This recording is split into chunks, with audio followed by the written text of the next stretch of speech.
What's your name? And tell us about your project. I am the 1923 Nobel Prize winner in physics, Robert A. Millikan. My oil drop experiment determined the measurement of an electron's charge. This was accomplished by atomizing oil into a chamber. The mass of each droplet was calculated. Then the air within the chamber was provided with an electric charge.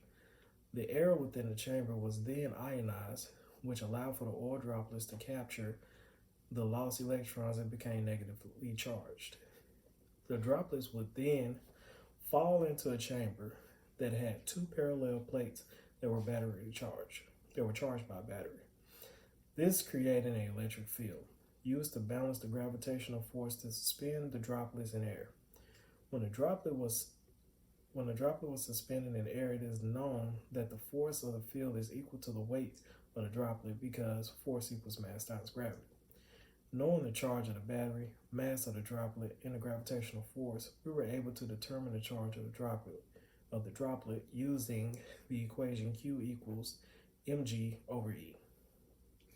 What were you guys trying to do or find? Well, in 1897, by using cathode rays in a series of experiments, J.J. Thomson discovered the existence of the electron. Prior to this, it was assumed that the atom was a fundamental particle. Through his work, he was able to measure the charge to mass ratio, but not the charge of an electron or the value of its mass.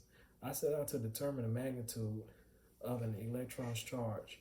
Through this work, I also determined its mass. Where did this experiment occur? The experiment took place at Ryerson Physical Laboratory at the University of Chicago. The publication for this experiment was released in 1910. What other significant events were happening around the world at this time?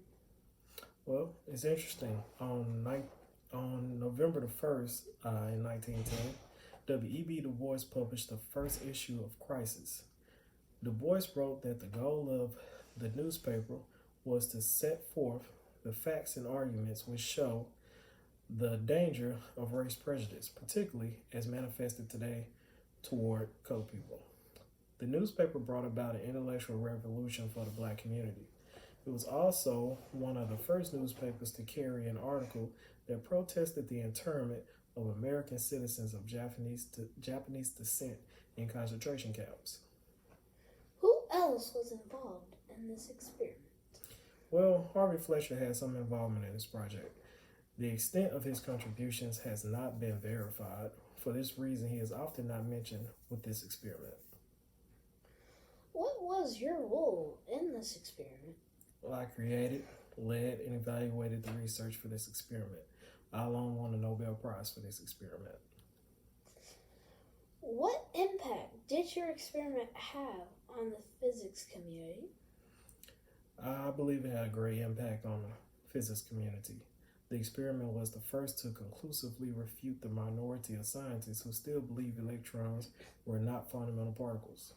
It also provided the value of the electron charge, which was used in a formula for the hydrogen spectrum, which produced the Rydberg constant, which is known as the first convincing proof of Bohr's quantum theory of the atom.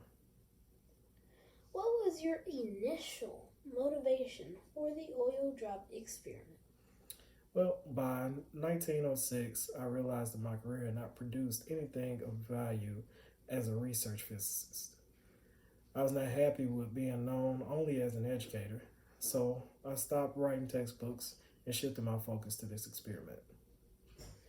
Alrighty, that concludes our Interview? That concludes our interview. Thank you for your time, sir. Thank you.